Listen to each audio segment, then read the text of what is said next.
নমস্কার, শুভ সকাল। আজ 21শে মে, বৃহস্পতিবার। পঞ্জিকা অনুসারে আজ জ্যৈষ্ঠ শুক্লা পঞ্চমী তিথি। মকর, কুম্ভ ও মীন রাশির জাতকদের ভাগ্যে আজ কি আছে জেনে নিন। মকর রাশি, কর্মজীবন এবং সাংসারিক জীবনে আজ কিছুটা স্বস্তি পেতে পারেন মকর রাশির জাতকরা। নতুন চাকরির আবেদনকারীদের এখনও ধৈর্য ধরতে হবে। পুরনো ঋণ পরিশোধের সম্ভাবনা রয়েছে। সেবা ও সততার বিনিময়ে আজ কষ্ট পেতে পারেন। জলবাহিত রোগের সম্ভাবনা রয়েছে। কুম্ভ রাশি, আজ পরিশ্রমের উপযুক্ত ফল পাবেন।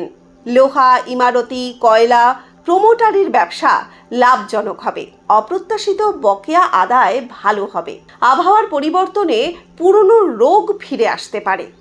ফাটকা বা লটারিতে অর্থপ্রাপ্তির যোগ রয়েছে।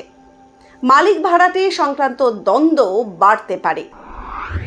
মীন রাশি, ভাই বোনের সঙ্গে সম্পত্তি সংক্রান্ত বিরোধ বাড়তে পারে। ঈর্ষাপরায়ণ ব্যক্তির দ্বারা ক্ষতি হওয়ার সম্ভাবনা রয়েছে। নিজের বুদ্ধির দোষে ভুল সিদ্ধান্ত নিতে পারেন। কর্মক্ষেত্রে পদোন্নতি বা স্থানান্তরের যোগ রয়েছে।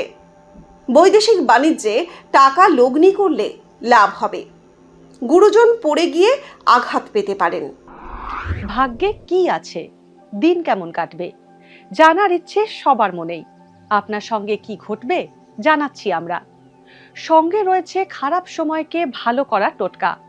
ঘরের কোথায় কি রাখবেন, বাস্তু কি বলছে, কি রহস্য হাতের রেখায়। এই সব উত্তরের পাশাপাশি নিজের সংস্কৃতি, পুরাণ ও ঐতিহ্যকে জানুন আরো কাছ থেকে। চোখ রাখুন এই সময় অনলাইনের অ্যাস্ট্রো পেজে।